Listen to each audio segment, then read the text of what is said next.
Hola a todos y bienvenidos a esta nueva sección de Gestintour Consulting and Investment. Si es la primera vez que nos escuchas, la sección Charlas de Hotel es un espacio en el cual entrevistamos a diferentes profesionales del sector que nos traen sus impresiones, opiniones, experiencias de este sector que tan especial es para muchos de nosotros, el turismo y en concreto los hoteles. Si además todavía no conoces nuestra firma, déjame un segundo y te explico muy rápidamente quiénes somos y en qué te podemos ayudar. Gestintour Consulting and Investment es una firma de consultoría especializada en el sector hotelero y ofrecemos asesoramiento en diferentes áreas del negocio hotelero, como por ejemplo gestión del día a día y operaciones para sacar el máximo partido a tu hotel. Distribución, ventas, marketing, revenue, todo para optimizar tus canales de venta y maximizar los ingresos. Pero también inversiones hoteleras, con la representación de departamentos de expansión de diversas cadenas, relación con inversores, gestión de activos o búsqueda de financiación. Si tienes alguna duda, puedes consultar todos nuestros servicios en nuestra web www.gestintour.com, enviando un email a info@gestintour.com o en cualquiera de nuestras redes sociales como Facebook, LinkedIn, YouTube o Instagram. Y dicho todo esto, comenzamos.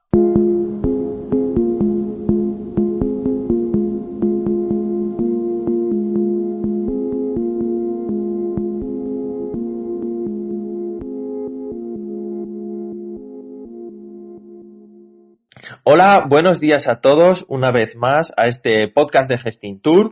Hoy en Charlas de Hotel tenemos a José Mancebo, director ejecutivo de Patronato de Turismo de Costa Blanca. Buenos días, José, ¿cómo estás? Hola, muy buenos días. Hola a todos. Muy Oye, bien, aquí estaba deseoso de hablar con vosotros. muchas gracias. Bueno, este podcast nace un poco de una idea de conectar a profesionales del turismo que muchas veces no tenemos tiempo o la oportunidad de podernos escuchar unos a otros, ¿no? ¿Cómo ves un poco la situación actual, José? Bueno, pues es básico lo que acabas de apuntar ya desde el principio, que es el hablar y el intercambiar ideas más allá de la visión más próxima y más local que tenemos. A ver, en nuestro caso, llevamos unas semanas, bueno, en esta nueva vorágine virtual, ¿no? En la que nos encontramos de Ujú. telereuniones, llamadas y donde se ha restringido tanto la presencia. Bueno, pues llevamos, como decía, sobre todo los últimos 15, 20 días desde el inicio del confinamiento de la población en conversaciones permanentes con el sector nuestro, pero Ujú. es importante también abrir y visualizar lo que están haciendo otros destinos. La situación es pues tremendamente complicada, porque la crisis que estamos viviendo ahora en estos momentos creo que es una crisis sanitaria, es una crisis basada en la seguridad, en la salud pública, pero lleva acarreada, digamos, estamos en plena crisis del coronavirus o del COVID-19, pero estamos en la precrisis económica donde se marca nuestra actuación, que es la promoción turística. Es un sector como el turístico que vive de la visita, que significa pues el 14% del PIB, que estamos hablando de una región como que es verdad que nosotros tenemos comercio, tenemos mucho comercio exterior, tenemos industria, pero la provincia de Alicante es una provincia eminentemente de carácter turístico e internacional, ¿no? Internacionalizada como otros destinos de nuestro país. Entonces, Exacto. pues, la situación la estamos viviendo con angustia e intentando preparar baterías ya de acciones con el sector y sobre todo en escucha muy activa. No queremos tampoco entrar en la precipitación y en adelantarnos a los tiempos porque entendemos que, como te decía, que la problemática ahora mismo es la sanitaria, es la urgente. Has apuntado algo muy importante, que no solo el sector turístico es un sector muy importante dentro del Producto Interior Bruto de este país. Costa Blanca es una de las potencias de turismo a nivel nacional y, y sobre todo en Alicante es una industria que es casi el tejido industrial casi total de la industria, con permiso de otras industrias que hay pues en IBI Ujú, o en otras zonas, pero sí que de forma ujú, directa o indirecta el turismo lo baña todo, ¿no? ujú, ujú. Aquí sabemos que hay empresas muy grandes, pero también hay empresas más pequeñas, ¿no? Es lo que, al ser un tejido tan extendido, hay muchas empresas pequeñas, ¿no? ¿Cómo crees que va a afectar esta situación a ese pequeño y mediano hotelero que a lo mejor no tiene ese pulmón o ese riñón o esa profesionalización o recursos, ¿no? Mm. Para afrontar esta situación?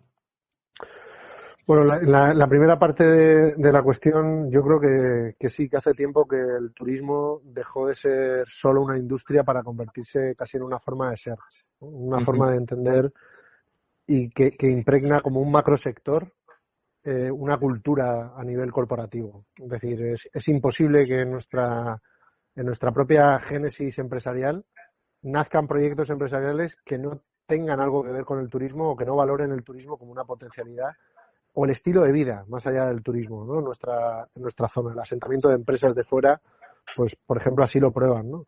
Y luego todo lo que tiene que ver con servicios avanzados, con economías, digamos, ya más inmersos en este siglo XXI que nos ha tocado vivir, pues vemos cómo efectivamente se marcan, ¿no? Con ese ADN turístico en una provincia como la de Alicante. No me quedaría solo aquí, porque a muy poquitos kilómetros tenemos Costa del Sol, tenemos otros Exacto. territorios en nuestro país, las islas, Baleares, Canarias, etcétera, Cataluña, la Costa Brava. Es decir, tenemos esa forma de entender la economía, no el turismo, sino la economía en base también al de fuera, ¿no? Esa es una parte. En cuanto a cómo va a afectar, pues es que el 95% de nuestro tejido empresarial son pymes. Entonces, y cuando hablamos de pymes, estamos hablando bueno, sabemos que hay pymes que son empresas grandes, de hasta 250 empleados, pero estamos hablando de empresas de menos de 10 empleados y de autónomos. Ujú. Ese tejido, nosotros, por ejemplo, solo en la provincia de Alicante tenemos 14.000 establecimientos de hostelería, bares, restaurantes, etcétera. Ese tejido es el que más está sufriendo y el que más está viendo venir la que le espera, ¿no?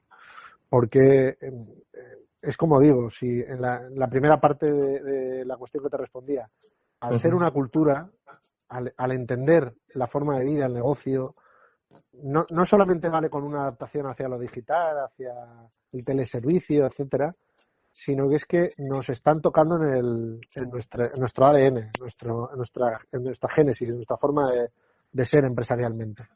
Cuando nos están diciendo que no podemos, cuando se está prohibiendo el turismo. Ujú. Entonces, ya no se trata solamente de entrar en una nueva rueda, de modernizarse, de avanzar servicios, etcétera, sino que es que hay servicios que están basados exclusivamente en esa presencialidad, en la venida de turistas, ¿no? Como los establecimientos de la hostelería o, bueno, o saltando más allá, pues en el comercio de proximidad, por ejemplo. Se están adaptando muchos a esos servicios de domicilio, aquellos que pueden, pero indudablemente el encanto precisamente de nuestra zona es, a diferencia de otros destinos competidores, nosotros nuestro modelo no está basado en grandes resorts donde la gente viene y se aísla 15 días en un hotel. ¿Mm? Nuestro modelo está Exacto. basado en que el resort es el destino. Entonces, donde está el encanto es que aunque tú vayas a un hotel aquí en la provincia o en general en nuestro país con una pensión completa, con un todo incluido, lo que estás deseando es de impregnarte de las calles, de la alegría de la gente, de la seguridad, de probar tascas, bares, hacer compras, visitar museos, impregnarte de la cultura. Y nuestra cultura mediterránea está en las calles, no está aislada o confinada, ¿no? En un sitio concreto. Entonces yo creo que el golpe durante los próximos, no semanas, sino meses, va a ser muy, muy duro. Estoy absolutamente de acuerdo contigo. Ya sabes que te he dicho antes que soy un gran defensor del destino.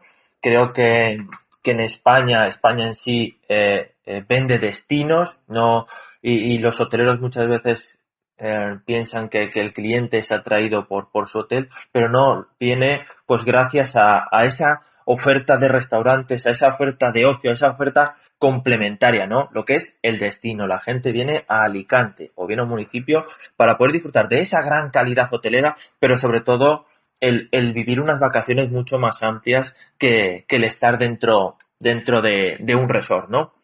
Sí, indudablemente tenemos empresas, hoteles, por ejemplo, si hablamos de hoteles, hay otro Ujú, tipo de alojamientos, apartamentos o ujú. pues, muy punteros, ¿no? Que tenemos, por ejemplo, en la zona norte de la provincia. Tenemos unos resorts magníficos en el sur. Tenemos Benidorm, que tiene prácticamente todo lo habido y por haber en todos los Sí, sí, segmentos. cierto. Hay hoteles, incluso restaurantes, por ejemplo, y me refiero concretamente a los Estrella Michelin, o restaurantes muy afamados, que ya funcionan como destino en sí mismo. Hay restaurantes destino o hay hoteles destino que captan la atención de una clientela específica, especialmente en el segmento de mayor poder adquisitivo, y ya Ujú. funcionan como tractores. Pero efectivamente, la gran mayoría de oportunidades se tejen en torno a nuestra facilidad de entrada y nuestra facilidad de convivir con el local. Que este es un, ya en clave quizá más sociológica te diría, ¿no? Es Sí, una sí. sociedad que se ha orientado también al de fuera. Nosotros tenemos una de las provincias más internacionalizadas, en el sentido que tenemos pues a los noruegos con nosotros, tenemos a los británicos viviendo con nosotros desde hace muchos años, décadas. Tenemos a los alemanes, a los rusos, la principal colonia rusa de España la tenemos en Torrevieja, por ejemplo, pero también tenemos rusos en el norte. Los noruegos y el caso de Alfaz del Pi, que es un binomio prácticamente indisoluble, ¿no? Con la principal colonia de noruegos fuera de Noruega. Y tantas nacionalidades, no me quiero olvidar de los belgas, los holandeses, los franceses, que es que ahí es donde estaba. Hablo en pasado Sí. porque estamos viviendo casi un antes y un después, ¿no? Pero ahí es donde está la oportunidad verdadera, nuestra puerta de entrada, un aeropuerto que iba lanzado por encima de los 15 millones de pasajeros, muy cerquita del de Costa del Sol, por ejemplo. Entonces, es ahí donde yo creo que donde viene el golpe más duro. Mira, quería, porque según estabas hablando, estaba pensando en, claro, todo hasta hace un mes tendríais unas estrategias de promoción de la Costa Blanca. ¿Qué ha ocurrido con esas estrategias? ¿Seguirán siendo las mismas o se está obligando a reformular todas las estrategias, volviéndolo a decir, de promoción respecto a todas estas nacionalidades? Bueno, nosotros partíamos con una estrategia que está funcionando, o llevamos funcionando en destinos maduros en nuestro caso, empezamos a implantarla, digamos, sobre escrito a partir del año 2014, ¿no? Pero la estrategia estaba basada en dos ejes, que era desestacionalizar la demanda y vertebrar la oferta. Indudablemente, ese plan, con esta crisis sobrevenida, ese plan simple y llanamente no tiene sentido ahora mismo. Entonces, si me preguntas si la estrategia de hace un mes o de 2 meses valía para la de ahora, te respondo taxativamente que Que no. no. Que ahora nuestra prioridad es la contingencia. Hemos entrado, como ha entrado la economía y como ha entrado nuestro sector, en un plan de contingencia, sin perder el medio y el largo, sin perderlo, porque no, por eso estamos recibiendo muchas presiones, pues para lanzamiento de iniciativas, de campañas, hay una hiperactividad de mensajes, especialmente en el plano online, que es donde estamos ahora todos.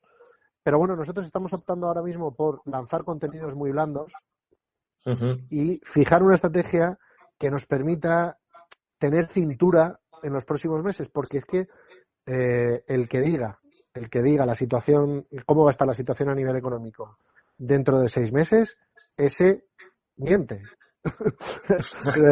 El que lo afirme. Otra cosa es cómo dibujamos escenarios, Por fin ¿no? alguien lo dice.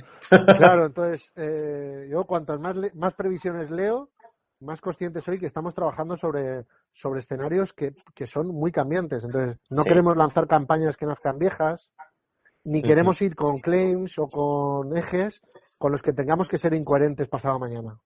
Ya. Entonces, Entonces, es que ese es el riesgo, digamos que porque ahora mismo planificar es casi escribir en el agua. Entonces, Totalmente de bien, acuerdo. entonces tenemos que buscar un eje en el que nos sintamos cómodos y demás.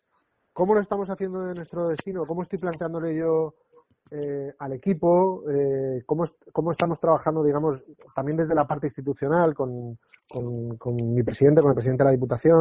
¿Cómo estamos trabajando un poco todo esto? Pues siendo conscientes de que nos estamos moviendo en una planificación de escenarios en primera instancia y, digamos, preparando el golpe y la onda expansiva en distintas oleadas, ¿no? Entonces, Ujú.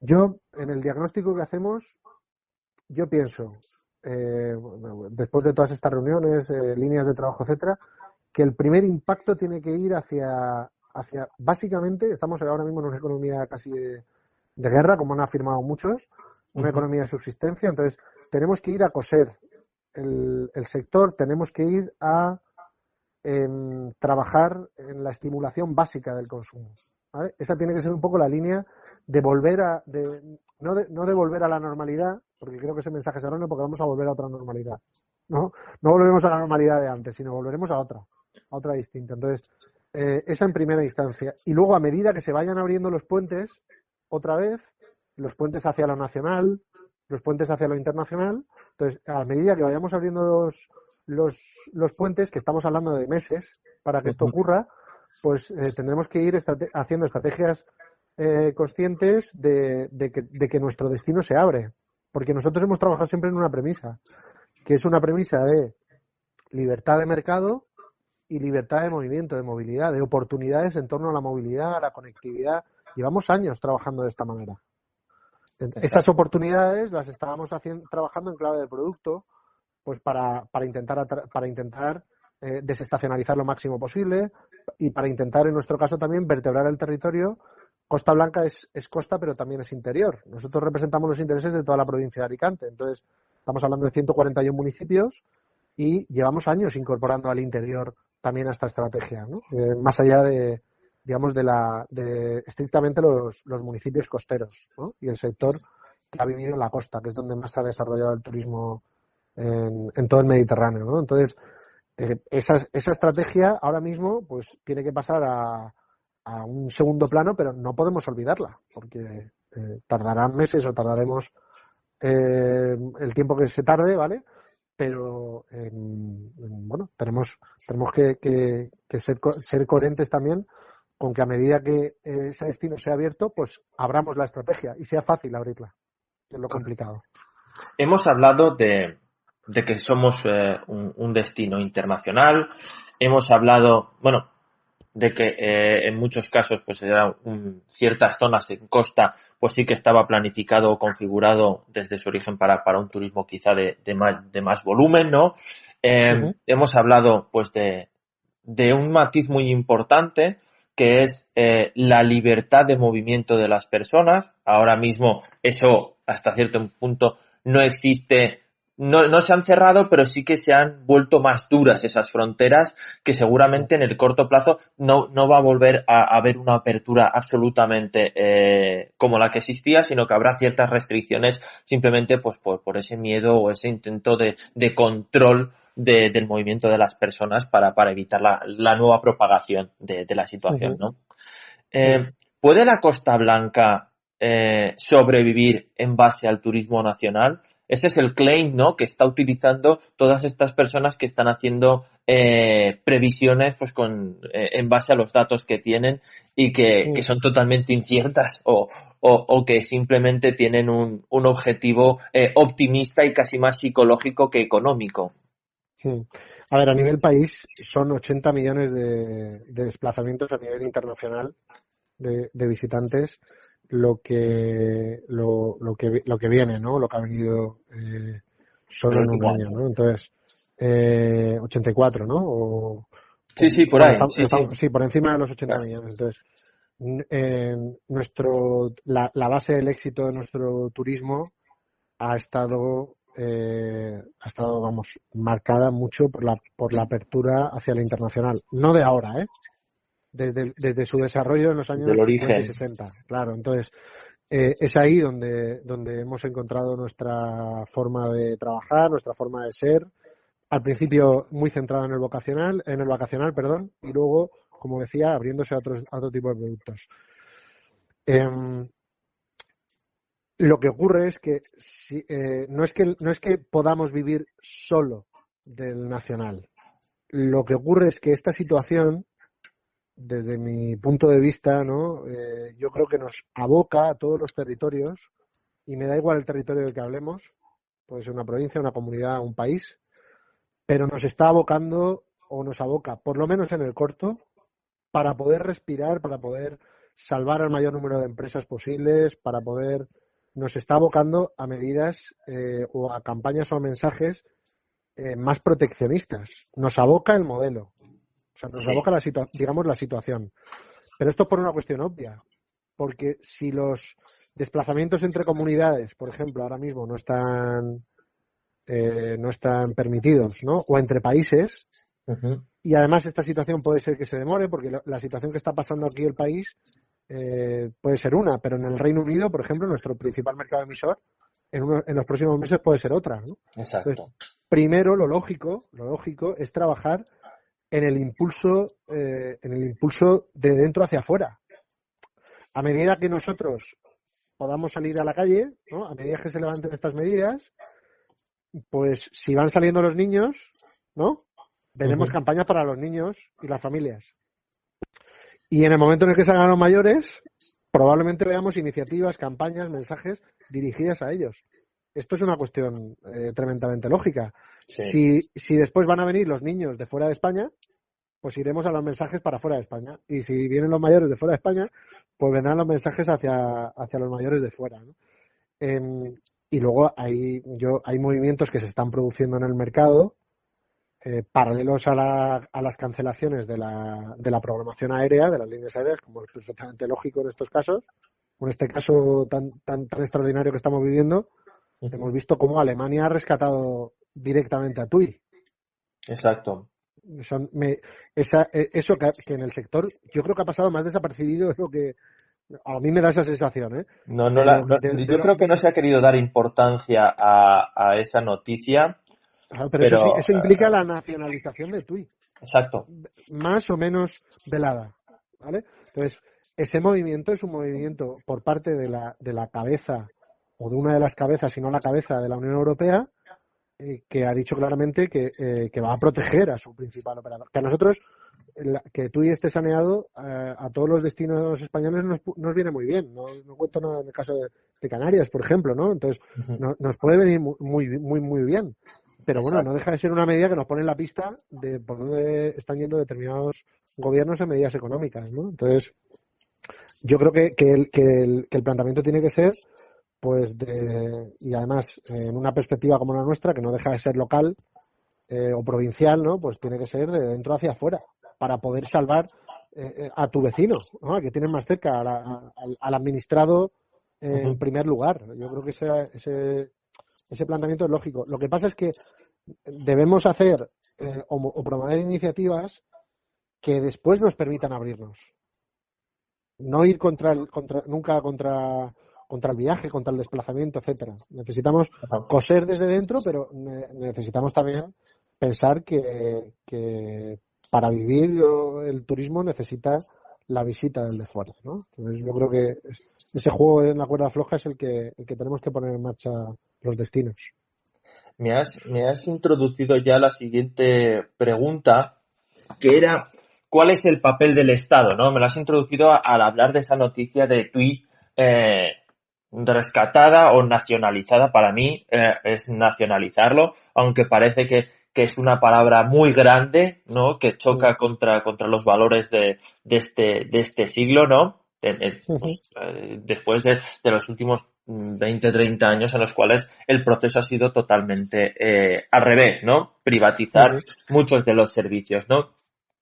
En este caso sí que gran parte del sector, gran parte de los empresarios, autónomos, pequeños comerciantes, todos reclaman pues ayudas por parte del gobierno, ¿no? Para salvar esos negocios. quizá a lo mejor es una pregunta complicada, pero ¿dónde se debería poner la línea que separe lo público de lo privado? Es decir, las políticas sociales de los riesgos empresariales. Hombre, la pregunta no es que sea complicada, es que es, bueno, dificilísima. Yo, vamos, si pienso en digamos, en el modesto papel que tenemos nosotros, cuando pienso en las decisiones que se tienen que tomar a nivel de gobierno nacional o en otros estamentos a nivel internacional, pues imagínate el vértigo, ¿no? Porque es a veces en una administración como una diputación y estás viendo todas las variables que hay y cuesta mucho dar pasos como para hacerlo a nivel nacional. La pregunta es complicada. Yo no sé, yo sinceramente no tengo ni idea, de dónde hay que poner la línea. Lo que sí que está claro es que la línea se está moviendo. Entonces, Exacto. con mayor o con menor tino, con mayor o con menor medidas, con mayor o con menor urgencia, esa línea, esa tendencia está cambiando. Y está cambiando por una cuestión muy clara, porque lo que valía ayer para el mercado hoy no vale, y el sistema público, el sistema, digamos, el Estado, ¿no? Entendido, a mí no me ha gustado nunca la dicotomía Estado y mercado desde el punto de vista técnico, porque aquí ya, bueno, indudablemente interviene la ideología, ¿no? Y la visión que tú puedas tener, pero las reglas del mercado de ayer ya no valen para hoy. Tenemos un mercado técnicamente cerrado, ¿no? Sí. Ahora mismo. Y sin embargo tenemos un Estado que en su maquinaria, en una maquinaria además como la española, con el sistema de autonomías, que al final son gobiernos regionales, con la diversidad territorial que tenemos, con la estructura en provincias, en fin, con tantísimos Sí. ayuntamientos, con tal, implantar cualquier medida es complicada. En un tejido empresarial que decíamos antes del 95% de pymes, mm, el Estado está preparado para el mercado que teníamos ayer, no para el Ujú. que tenemos ahora. Entonces, pues bueno, pues estamos viviendo, ¿no? La hiperactividad administrativa y legislativa o ejecutiva en este caso que está teniendo. El Estado ha hecho acopio de todos los poderes que Ujú. le permite la excepcionalidad, bueno, o en este caso la emergencia o la alarma, todavía no la excepción, pero bueno, prácticamente en calidad de estado excepcional. Entonces, eh, ¿cómo después se va a soltar la mano hacia eso? Pues yo en mi modesta opinión, creo que no vale con solamente inyectar medidas a corto, sino pensar cómo vamos a incentivar para que en este caso las empresas no se vayan quedando por el camino. Entonces, Exacto. ahora se pueden hacer una serie perdón, de exenciones, medidas que, digamos, que aplaquen esta situación o que ayuden por ejemplo, en el caso de impuestos, etcétera, ¿no? Durante los próximos meses. Pero claro, Ujú. ¿qué pasa en el día más uno después de Exacto. todo esto? ¿No? ¿En qué situación van a estar esas empresas? No se trata de la crisis del coronavirus hoy, sino cómo va a quedar el mundo un día después, ¿no? Entonces, eh, a ver, la verdad es que la situación, como digo, es tremendamente complicada. ¿Cómo? Imagino que dependiendo del territorio, dependiendo de la personalidad también del país, pues se aplicará de una manera o se aplicará de otra. ¿Cuál crees que es el papel de la banca ahora mismo en la cual hay que racionalizar un poco y también entender que la propia banca también está desbordada por el volumen de Mm. solicitudes hasta cierto punto, ¿no? Porque parece como que yo siempre he visto a la banca como un personaje más, como un interviniente más de ese puzzle que siempre hay que sumar, ¿no? Los puzzles me Ujú. gustan porque siempre suman. Mm. Eh, ¿Cuál crees que puede ser el papel de la banca en estos momentos, ¿no? Yo creo que hay un problema ahí de base digamos, ahora mismo el Estado ha lanzado, por hablar de las medidas que se están produciendo, ¿no? Ujú. Para partir de un escenario real, sin entrar en críticas a esas medidas, pero Sí, siendo objetivos. El Estado lanza una línea de crédito de 100.000 millones, el 20% lo gestiona directamente el ICO, el Instituto de Crédito Oficial, y el 80% lo pone a disposición de los bancos, para que lo hagan llegar a las empresas. exacto. Decíamos que el 95% de esas empresas son pymes. Pues del dinero que el banco puede ofrecer a esas empresas, el 80% lo va a avalar el Estado. Pero el 20% de ese crédito lo tienen que avalar las pymes. Ujú. Un banco, cuando nos da dinero, aquellos que tenemos la fortuna de haber ido a pedir dinero al banco, que los bancos son los mismos que habrían la semana pasada y la anterior y la anterior. Sí, sí, sí, sí, no han A cambiado. los bancos no les ha llegado un aura de divinidad y ahora son ONGs, siguen siendo bancos, ¿vale? Ujú. Cuando un banco te presta dinero y el 20% lo tienes que avalar tú, y imaginemos la situación de ese 95%, pongámonos en el pellejo de un autónomo, de un bar, ¿vale? De un pequeño empresario que ahora mismo ha tenido que hacer un ERTE y que no tiene, por supuesto que no tiene ni idea de lo que va a pasar dentro de los próximos 6 meses. ¿Cómo avala ese 20%? Contra propiedades suyas, contra propiedades de terceros, con avalistas. Y en el caso de que, porque algo que ¿Cómo? siempre hablamos de los bancos, Perdona, y termino. Eh, Consecuencia lógica. El 80% de los fondos que tiene el gobierno, que son los que gestionan los bancos, en su inmensa mayoría llegarán a empresas que ya tienen riñón, que no viven al mes, que tienen una capacidad, una solvencia económica muy por encima del resto. El pequeño autónomo, el empresario que ahora mismo tiene a sus asalariados en un ERTE, 3, 4, 5, que está trabajando solo, que puede abrir pero no puede abrir, que ahora sí, pero ahora mismo tiene muchos problemas para poder negociar con un banco esos créditos, que irán destinados, ojo, que irán destinados probablemente a pagar luz, agua, alquiler. Pensemos la mayoría de nuestras empresas son se organizan casi como la economía doméstica. ujú, No son grandes multinacionales. exacto. Entonces, en nuestro caso, por ejemplo, en la provincia es así, porque las grandes pues suelen estar fuera, suelen estar en Valencia, en Madrid, especialmente en Madrid, en Barcelona, ¿no? Sí, totalmente, totalmente de acuerdo y has dicho algo muy, muy importante, ¿no? Y es un poco a lo que volvíamos al principio de la entrevista cuando hablábamos de, bueno, pues cómo van a sobrevivir esas pequeñas empresas, ¿no?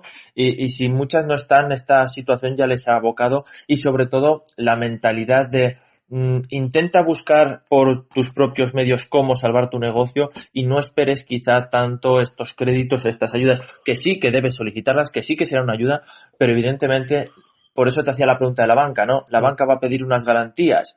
Si tú ya Mm, tenías unos créditos para montar tu negocio que estuvieses pagando o tienes una hipoteca, como todo hijo de vecino, salvo los que mm. viven de alquiler, eso va a un departamento de riesgos, ¿no?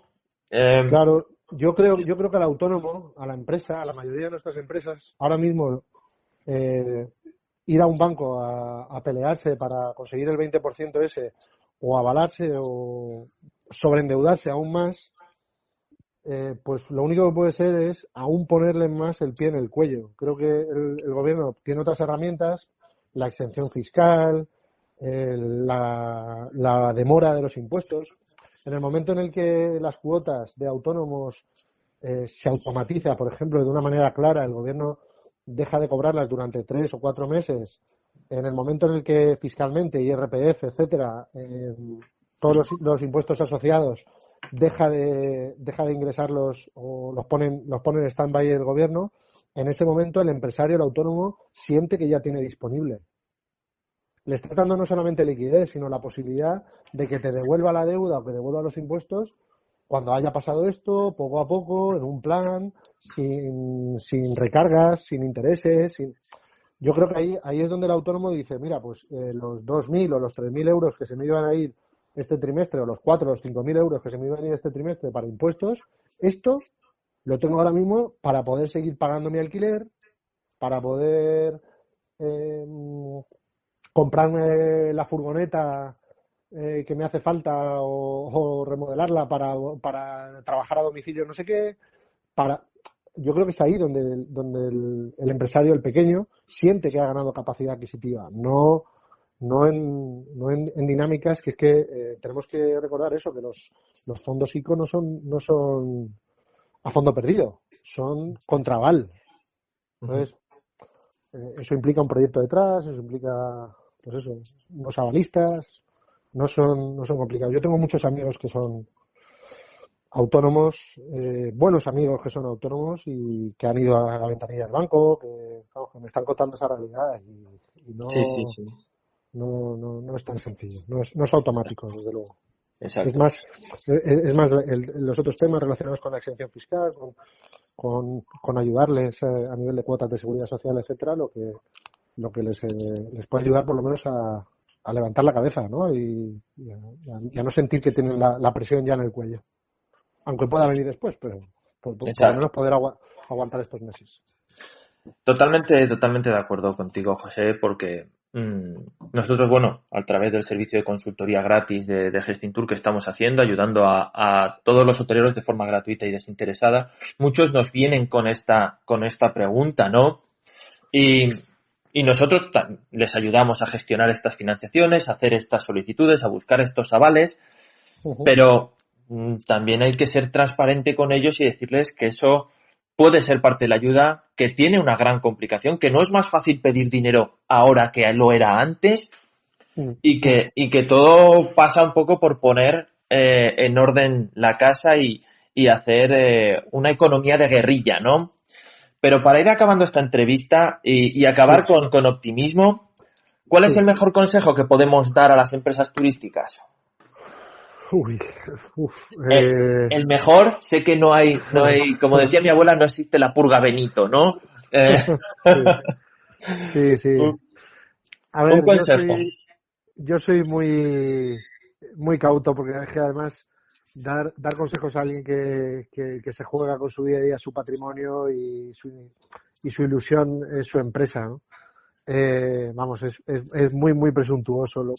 Lo que sí que me gustaría es, pues eso, llamar a eso a esa sensación, a ese germen, a esa semilla que les hizo un día abrir ese negocio o que les hace todos los días levantarse ese negocio, ¿no? Apelar a ese espíritu combativo y de guerra, de plantarle cara al asunto, ¿no? Y es ahí hacia donde creo que tenemos que ir, al sentimiento, digamos, más nuestro, más de defender ese proyecto en la medida de lo posible, sabiendo que en un porcentaje elevadísimo de los casos, y esto ya en un plano menos emocional, ¿no? Menos emotivo, menos de esa garra que decía, es indudable que los empresarios, que yo tengo la suerte de poder hablar con muchos de ellos todos los días, ¿no? Y cuando hablas con ellos, sabes que detrás de cada decisión hay eso, hay mucho corazón puesto, ¿no? Pero igual que digo esto, a nivel más racional, en un porcentaje muy elevado, los negocios van a tener que evolucionar de una manera o de otra, ¿no? Entonces, es importante ir planteándose otras fórmulas, es importante, en la medida de lo que cada uno pueda, ir diversificando. Yo sé que ya se han puesto en cuanto han podido, porque otra cosa no, pero las pequeñas empresas son sumamente ágiles a la hora de tomar medidas, ¿eh? Todo lo contrario que las administraciones, que somos maquinarias muy pesadas, muy pesadas. Yo, si me permites la broma, y creo que con esto ya vamos terminando, si me permites un poco la broma, yo digo Por siempre que supuesto. el año en la administración, haciendo el símil de los años perrunos y humanos, ¿no? Son 7, o sea, el año de la 7 años empresa humanos, son ¿no? 7 años en la administración, ¿no? Pues eh, haciendo un poquito ese símil, esa agilidad que siempre han demostrado, esa habilidad para buscar nuevos nichos, esa capacidad de formarse, de reinventarse, de reciclarse. Tenemos una generación muy preparada que tenemos que apelar también al sentimiento y a la garra de nuestros padres y de nuestros abuelos, ¿no? Para esto que nos ha tocado vivir. Entonces, yo iría por ahí. Un poquito de mucha cabeza y mucho ralentí ahora mismo y a verlas venir. Mucha prudencia, que eso seguro que lo están haciendo todos ellos. Y mucha garra y que sepan que no están solos, que también estamos desde muchas administraciones y desde muchos ayuntamientos, por no decir todos, ¿no? Estamos intentando ponernos de su lado y ayudar en lo máximo posible. José, muchísimas gracias por esta charla. Gracias por la labor que hacéis, la labor que vais a tener que seguir haciendo, quizá ahora más Sin que duda, nunca, sin duda para apoyar a esas pequeñas empresas. Y bueno, despedirte con un abrazo enorme y la próxima a ver si la hacemos en persona con un café o una caña. Y hablando de que nos hemos reinventado. Eso es. Y a ser posible en la terraza de un bar. Por favor, con este En solecito tan bueno que tenemos. en una terraza. Invitado a Alicante estáis. O sea que Perfecto. aquí os esperamos en la Costa Blanca. José, muchísimas gracias. Hasta luego. Gracias, hasta luego.